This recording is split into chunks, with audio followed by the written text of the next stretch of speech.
ఓం శ్రీ మాత్రే నమః. అందరికీ నమస్కారం అండి. జూలై 12వ తేదీ ఆదివారం రోజు మేషరాశి వారికి రోజువారీ రాశి ఫలితాల ప్రకారం ఖచ్చితంగా జరిగింది. రాశి వారు కనుక ఇప్పుడే కనుక మన ఛానల్ని కొత్తగా చూస్తున్నట్లయితే దయచేసి మన ఛానల్ని సబ్స్క్రైబ్ చేసుకొని ఈ వీడియో మీకు నచ్చినట్లయితే లైక్ చేసి ఓం శ్రీ మాత్రే నమః అని కామెంట్ చేయడం మాత్రం మర్చిపోకండి. ఈ రోజు ఈ రాశి వారికి చాలా విశేషమైనటువంటి రోజు అండి. ఈ రోజు పాటించవలసినటువంటి ఒక చిన్న పూజ పరిహారం గురించి చెప్తానండి. తప్పకుండా ఈ వీడియోని ఎక్కడ కూడా స్కిప్ చేయకుండా చివరి వరకు చూడండి. శ్రీ సమ్మక్క సారక్క జ్యోతిష్యాలయం గురువు గారు విజయరాజు గారండి. ముఖం చూసి లేదా చేయి చూసి ఫోన్ కలదారని జాతకం చెప్పబడును. గురుగారి ఫోన్ నెంబర్ వచ్చేసి 9100263308 అండి. ప్రేమ సమస్యలు, వ్యాపార సమస్యలు, రాజకీయ సమస్యలు, అత్తగొడల సమస్యలు, హస్తగతాలు, అప్పుల బాధలు ఇలా ఏ సమస్యలకైనా ఈ గురువు గారు చాలా చక్కటి పరిష్కారాలు చెప్తారండి. గుప్త నిధులు, చెడు ప్రయోగాలు కూడా చేయబడును. స్త్రీ పురుష వశీకరణ కూడా చేయబడును. ఎక్కడున్నా సరే ఈ గురువు గారిని ఫోన్ కాల్ ద్వారా సంప్రదించవచ్చు. అన్ని విషయాలు మనకు ఫోన్లోనే 100% ఖచ్చితంగా క్లారిటీగా చెప్తారండి. చాలా నమ్మకదగ్గమైన గురువు గారండి. చెప్పినట్టుగా జరుగుతుంది. మీకు నమ్మకం ఉంటేనే ఈ గురువు గారిని సంప్రదించి చూడండి. మీరు అనుకున్న విషయాలన్నిటికీ ఫలితాలు అనేవి లభిస్తాయండి. మీరు ఎందుకు భద్రశత్రువులుగా మారి విడిపోయేటటువంటి డెసిషన్ తీసుకోవడానికి కారణం ఏమిటి అనే అంశాలపై పూర్తి వివరణ తెలుసుకునే అవకాశం అయితే చూద్దాం. చెప్పాలంటే మీరు ఎవరినైనా ప్రేమిస్తే లేదా ఒక బంధాన్ని నమ్మితే మీ సర్వస్వాన్ని కూడా తారపోసే విధంగా మీరు అభిమానాన్ని పెంచుకుంటారు. పైకి మీరు ఎంత గంభీరంగా కనిపించినా లోపల మాత్రం పంతాల కోసం పోకుండా చాలా చక్కగా అందరినీ ఆప్యాయతతో పలకరిస్తారండి. అలాగే మీలో ఉన్నటువంటి గొప్ప గుణం ఏమిటి అంటే కనుక ఎదుటి వారికి వారు మిమ్మల్ని అర్థం చేసుకోకపోయినా ప్రవర్తించినా సరే వారిని మీరు అర్థం చేసుకుని సర్దుకుపోతూ ప్రవర్తిస్తూ ఉంటారండి. అయితే అసమర్థతగా ఒక బాధ మీకు మీ మనసులో ఎప్పుడూ కూడా ఒక వెలితిగా కనిపిస్తూ ఉంటుంది. అంటే నేను ఎదుటి వ్యక్తుల్ని ఇంతగా బాగా నమ్ముతున్నాను, వారిపై అభిమానాన్ని ఎక్కువగా చూపిస్తున్నాను, కానీ వారు మాత్రం నన్ను ఎందుకు అపార్థం చేసుకుంటున్నారు, నన్ను ఎందుకు ప్రేమించటం లేదు అనే అంశంపై మీ మనసులో ఎప్పుడూ ఒక బాధ అనేది కలిగి ఉంటుంది. అది మీ యొక్క అమాయకత్వమనే చెప్పుకోవాలి. ఎందుకంటే మీకులాగా అందరూ మంచి వాళ్ళే ఉంటారని అనుకుంటూ వారి చేతుల్లో మీరు గతంలో ఎన్నిసార్లు మోసపోయినప్పటికీ కూడా అన్నీ మర్చిపోయి మీరు అందరినీ నమ్ముతూ ఉంటారు మన వాళ్ళే అని చెప్పేసి.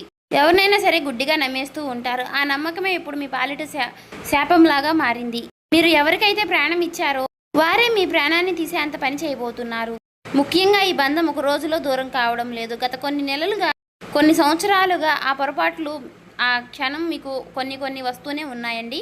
తరచు మీరు గమనిస్తూ ఉన్నప్పటికీ కూడా ఆ బంధాన్ని మీరు దూరం చేసుకోవడం ఇష్టం లేక తరచు మీరే సర్దుకుంటూ వెళ్తున్నారు. అయితే సర్దుబాటు చేసుకుంటూ వస్తున్నప్పటికీ కూడా ఈ రోజు కాకపోయినా ఏదో ఒక రోజు ఆ బంధం అనేది మీ నుండి దూరం అవడం అనేది ఖాయమండి. అంటే మీ ప్రేమను అర్థం చేసుకోవడం లేదు అనేటటువంటి ఒక భావన మీ మనసును చాలా నిరాశకు నెట్టివేయడం, అలాగే మీ విలువను కూడా మీరు తగ్గించుకుంటూ ప్రతి ఒక్క మీ గురించి తెలిసిన వారికి మీరు విషయాలు మీ ఇంట్లో కుటుంబ సభ్యులకి సంబంధించినటువంటి విషయాలు మీ మనసులో మీరే చాలా నలిగిపోతూ వస్తున్నారండి. అంతా బాగుంటుందిలే, అంతా సమృద్ధిగా నయమవుతుందిలే, మేమంతా కలిసి బాగుంటామని చెప్పేసి మీరు ఆశించారు. కానీ అవతల వ్యక్తిపై మనసులో ఉన్నటువంటి మీ పైన ఉన్నటువంటి ద్వేషం, స్వార్థం పూర్తిగా ఎక్కువైపోయింది. మీరు మౌనంగా ఉన్నప్పటికీ కూడా వారు మిమ్మల్ని ఎక్కువగా చులకనగా చూడడం అనేది మొదలుపెట్టారు. అయితే రేపటి రోజున పరాకాష్ఠకు చేరబోతుందనే చెప్పుకోవచ్చు. ఎందుకంటే ఈ రోజు ఆ షాకింగ్ క్లైమాక్స్ ఏదైతే ఉందో అది ఇప్పుడు మనం పూర్తిగా తెలుసుకుందామండి. ఈ రోజు 8 గంటల 10 నిమిషాల లోపు ఆ బంధం మీ నుండి ఎలా దూరం అవుతుంది అంటే ఇది మీరు ఊహించని విధంగా ఒక ట్విస్ట్ లాగా జరుగుతుంది. అంటే మీ యొక్క ఆత్మమిత్రులు ఎవరైనా కావచ్చు, మీకు బాగా తెలిసినటువంటి ఒక స్నేహితుడు, ఒక స్నేహితురాలు, అలాగే మీరు ఇన్నాళ్లుగా మీరు ఆరాధిస్తున్నటువంటి ఒక ప్రేమ బంధం కూడా కావచ్చండి. ఈ రోజున 8 గంటల తర్వాత మీరు ఒక నిజాన్ని అయితే తెలుసుకుంటారు. ఆ వ్యక్తి ఇన్ని రోజులుగా మిమ్మల్ని వాడుకుంటున్నారని, కేవలం లేదా మీ వెనకాల గోతులు తవ్వుతున్నారని కొన్ని సాక్ష్యాలతో సహా మీకు పూర్తిగా అర్థమవుతుంది. భిన్నంగా చెప్పాలి అంటే ఒక ఫోన్ కాల్ కానీ లేదా ఒక వ్యక్తి ద్వారా మీకు తెలిసేటటువంటి ఒక విషయం వలన ఆ మాటల యుద్ధం అనేది మీకు అలా జరుగుతూ ఉంటుంది. ఆ వాదన మీకు ఇంకా ఎలా ఎక్కువైపోతుంది అంటే ఇకపై మీ ముఖం నాకు చూపించవద్దు అనే స్థాయికి వెళుతుంది. ఇలా మీరు ఒకరికొకరు అనుకుంటూ పూర్తిగా ఆ బంధానికి స్వస్తి పలికేలాగా ఉంటుంది. మరి 8 గంటల 15 నిమిషాల తర్వాత మీ జీవితంలో ఇది ఒక చేదు జ్ఞాపకం లాగా కూడా మిగిలవచ్చు. ఎందుకంటే మీరు ఇన్ని రోజులు కూడా చాలా భరిస్తూ వచ్చారు. ఈ రోజు కాకపోతే ఏదో ఒక రోజు వారిలో మార్పు వస్తుంది అనే విషయంలో మీరు బలంగా నమ్మారండి. కానీ మీ కృషిని మీరు ఇన్నాళ్లుగా చాలా ఓర్పుగా గ్రహించారండి. కానీ వారు మాత్రం మీకు వారి వైపు నుంచి ఎటువంటి విలువ ఇవ్వడం లేదండి. ప్రతి విషయంలోనూ కూడా వారు మిమ్మల్ని ఏదో ఒక విధంగా కిందకి లాగాలనే చూస్తున్నారు. కానీ మీరు మాత్రం తట్టుకోలేకపోయారు. అయితే దీనికి కారణం కూడా లేకపోలేదండి.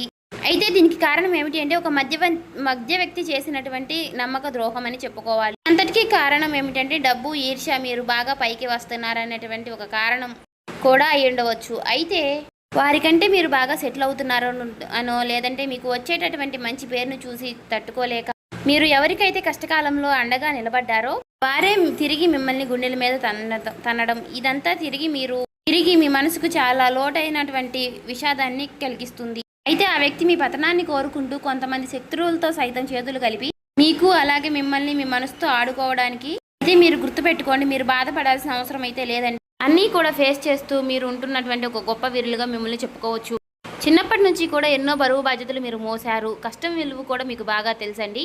ఎప్పుడు ఏ విషయంలో ఏ సమయంలో ఏ సమన్వయ భాగంతో ఉండాలి అనే విషయాలపై మీకు బాగా అవగాహన కూడా ఎక్కువగా ఉంటుంది. ఏ కష్టాన్ని ఎలా ఎదుర్కోవాలి అని చెప్పేసి ఫేస్ చేయాలి, ఏ సమస్య వస్తే దాన్ని ఎలా ఎదుర్కోవాలి అని చెప్పేసి అనే అంశాలపై మీకు బాగా అవగాహన ఉందనే చెప్పుకోవాలండి. కాబట్టి ప్రతిదానికి కూడా మీరు కృంగిపోవడం, బాధపడడం ఇటువంటివి చేయకండి. గడిచిపోయినటువంటి కొన్ని సంవత్సరాలుగా ఇవన్నీ కూడా మీరు ఎలాగో అనుభవించేశారు. కాబట్టి ఇవన్నీ విషయాల్లో రానున్న రోజుల్లో మీరు దేనికి బాధపడరు, భయపడరు అండి.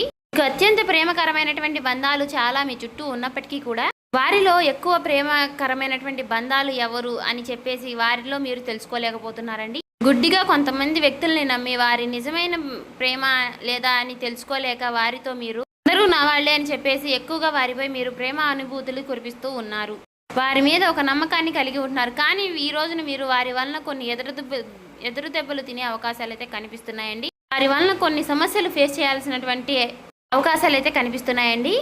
కాబట్టి ఇకనైనా మీరు గుర్తుంచుకోండి, మానసికంగా మీరు చాలా స్ట్రాంగ్గా ఉండండి. ఒంటరితనాన్ని ఎక్కువగా ఇప్పటి వరకు చాలా అనుభవించారు. కానీ అయినప్పటికీ కూడా ఒక మాటలో చెప్పాలంటే ఒంటరితనమే చాలా గొప్పతనం అండి. ఎందుకంటే ఒంటరిగా ఉంటేనే ఏ బాధలు ఏ సమస్యలు కూడా మనల్ని ఏమీ చేయలేవు. కానీ ఆ బాధలు కలిగించేటటువంటి కొన్ని లాభ నష్టాలు కూడా ఈ రోజున కనిపిస్తున్నాయండి. కానీ కొంతమంది వ్యక్తుల్లో మనసులో విషాన్ని పెట్టుకుని పైకి మాత్రం ప్రేమ వలకపోస్తూ మాట్లాడుతూ ఉంటారు. ఇటువంటి వారితో మీకు ఉన్నటువంటి ప్రేమానుబంధాలు తెగతింపులైతేనే మంచిది. కాబట్టి ఇది పెద్దగా మీకు నష్టమైతే కానే కాదండి, ఉపకారమే ఆ భగవంతుడు మీకు చేయబోతున్నాడు. కాబట్టి అపకారం అయితే మీకు జరగలేదు. కాబట్టి ఆ బంధాన్ని మీరు దూరం చేసుకోవడం ఈ రోజున మీకు కొంచెం బాధగా అనిపించినప్పటికీ కూడా, మీ మనసు కుంగిపోయినప్పటికీ అనిపించినా కూడా మీరు కొంచెం బలంగా ఉండండి. అలాగే ఈ రోజున మీరు తప్పకుండా మీకు ఈ రోజు చాలా విశేషమైనటువంటి రోజండి. ఈ రోజు మీరు సూర్యారాధన చేసుకోండి. ఈ రోజు సూర్యారాధనకి చాలా విశేషమైనటువంటి రోజండి. కాబట్టి ఈ రోజు ఆదిత్య మంత్రాన్ని పఠించండి. అలాగే ఓం సూర్యాయ నమః, ఆదిత్యాయ నమః అని సూర్య భగవానుడికి సంబంధించినటువంటి నామాలని పఠించండి. దగ్గరలో ఉన్నటువంటి స్వామివారికి సంబంధించినటువంటి ఏ రూపమైనా పర్వాలేదండి. లో ఉన్నటువంటి ఆలయాన్ని ఈరోజు సందర్శించండి. ఈ రోజున మనసులో మీరు సూర్యారాధన చేసుకోవడానికి అంటే ఆ సూర్యుడికి సంబంధించినటువంటి ఆలయములు లేకపోయినా సరే నారాయణుడు అంటే శ్రీమన్నారాయణ వాసుదేవుడు యొక్క ఆలయాల్ని మీరు దర్శించండి. అలాగే ఈ రోజున ఓం నమో భగవతే వాసుదేవాయ అనే మంత్రాన్ని అనేటటువంటి నామాన్ని కూడా ఈ రోజున మీరు ఎన్నిసార్లు వీలైతే అన్నిసార్లు పఠించండి. అలా పఠించడం వల్ల మీ మనసు చాలా ప్రశాంతంగా ఉంటుంది. ఇక ఈ రోజున మీరు ఎవరితో కూడా గొడవలు పెట్టుకోకండి, ఒంటరిగా ఉండండి, పాత విషయాల్ని అసలు తలుచుకోకండి. మీకు నచ్చినటువంటి ఏదైనా ప్రదేశానికి వెళ్ళడం, అక్కడ కాస్త మనసుని మీ ప్రశాంతంగా ఉంచుకోవడం, మీ మనసుని మీ దాటిలో ఉంచుకుంటేనే మీరు ఏవైనా సరే సాధించాలి అనుకుంటే తప్పకుండా సాధిస్తారండి. ఎందుకంటే మనసు ఒక చోట మనిషి ఒక చోట అన్నట్లుగా మనం చేస్తే మాత్రం మనం ఎప్పుడూ కూడా పైకి రాలేమండి. ఇంకా పడుతున్నటువంటి కష్టాలు ఇంకా ఎన్నో పడాల్సి వస్తుంది. కాబట్టి ఆ విషయంలో మీరు కొన్ని జాగ్రత్తలు అయితే తీసుకోనండి. అలాగే గురు ఆలయానికి వెళ్ళండి. గురు ఆలయానికి వెళ్ళి దర్శనం చేసుకోవడం వల్ల మీకున్నటువంటి కొన్ని తలనొప్పులు, కొన్ని సమస్యలు, చిన్న పడుతున్నటువంటి సమస్యలన్నీ కూడా తొలగిపోతాయండి. అలాగే రేపటి రోజున మీరు వీలైనన్నిసార్లు ఓం నమ శివాయ అనే మంత్రాన్ని కూడా మనసులో జపిస్తూ ఉండండి. మీకు సాయంత్రం సమయంలో సంధ్యావేళలో లక్ష్మీదేవికి ఉప్పుదీపం పెట్టడం వల్ల కూడా మీకు ఉన్నటువంటి కొన్ని సమస్యలు తొలగిపోతాయి. డబ్బులో ఉన్నటువంటి సమస్యలన్నీ తొలగిపోతాయి. లక్ష్మీదేవి యొక్క రాక అనేది జరుగుతుంది. మేము ఎన్ని పనులు చేసినా సరే, ఎంత కష్టపడినా సరే మాకు చేతిలో చిల్లి గవ్వ కూడా మిగలడం లేదండి అనే వారికి ఈ ఉప్పు పరిహారం అనేది చాలా బాగా పనికి వస్తుంది. అలాగే మీరు గుమ్మం బయట వైపు కుడివైపున ఎద్దు పటం ఉన్నటువంటి ఒక ఫోటో ఫ్రేమ్ని మీరు గుమ్మం బయట కుడివైపున పెట్టుకుంటే మాత్రం లక్ష్మీదేవి యొక్క రాక అంటే మనకి ఎద్దుని గోమాతని అని పోలుస్తారు కాబట్టి మీకు లక్ష్మీదేవి యొక్క రాక అనేది జరుగుతుంది. ఇంట్లో ఉన్నటువంటి నెగిటివిటీ అంతా పోతుంది, పాజిటివిటీ పాస్ అవుతుంది. సో చూశారు కదండి, ఈ వీడియో నచ్చినట్లయితే ఓం శ్రీ మాత్రే నమః అని కామెంట్ చేసి ఇంకా మన ఛానల్ని సబ్స్క్రైబ్ చేసుకొని వాళ్ళు ఉంటే దయచేసి సబ్స్క్రైబ్ చేసుకుని మాకు సపోర్ట్ చేయడం మాత్రం మర్చిపోకండి. అలాగే మీరు ఈరోజు చేయవలసిన పూజా విధానము, పాటించవలసిన పరిహారాలు, అనుకూల సమస్యలు, అననుకూల సమస్యలు ఏ విధంగా రాబోతున్నాయి, ఏ విధంగా మనం నడుచుకోవాలి అనే విషయాలపై మీకు పూర్తిగా అవగాహన వస్తే మాత్రం ఖచ్చితంగా గమనించండి. మేము ఇదైతే కల్పితంగా చెప్పింది అయితే కాదండి. మీ రాశి ఫలితాల ప్రకారం మీకు సంబంధించినటువంటి కొన్ని పరిహారాల గురించి అయితే కూడా చెప్పాం కదండి. మీరు ఖచ్చితంగా వాటిని కనుక పాటిస్తే మాత్రం మీకు ఉన్నటువంటి సమస్యలు కూడా తొలగిపోయే అవకాశాలు అయితే కనిపిస్తున్నాయండి. ఒకే మొత్తంలో మనకి పెద్ద ఆస్తులు వచ్చి పడాలి, పెద్ద డబ్బు ధనాలు వచ్చి పడాలి అనుకుంటే మాత్రం అవ్వదండి. ఏదైనా సరే మనం కష్టపడే కొద్దిగా మనకు చేతికి వచ్చే అవకాశాలు కనిపిస్తాయి. కాబట్టి మనం తక్కువ కష్టపడి ఎక్కువ సంపాదన రావాలి, ఎక్కువ మనం ధనవంతులు అయిపోవాలి అనుకుంటే మాత్రం కుదరదండి. ఈ రోజులు బట్టి ఎవరితో ఎలా ఉండాలి అనే ఒక విషయం కూడా మీరు బాగా గుర్తుపెట్టుకోండి. అందరూ మన వాళ్ళని నమ్మేసి మాత్రం అందరికీ చెప్పకండి.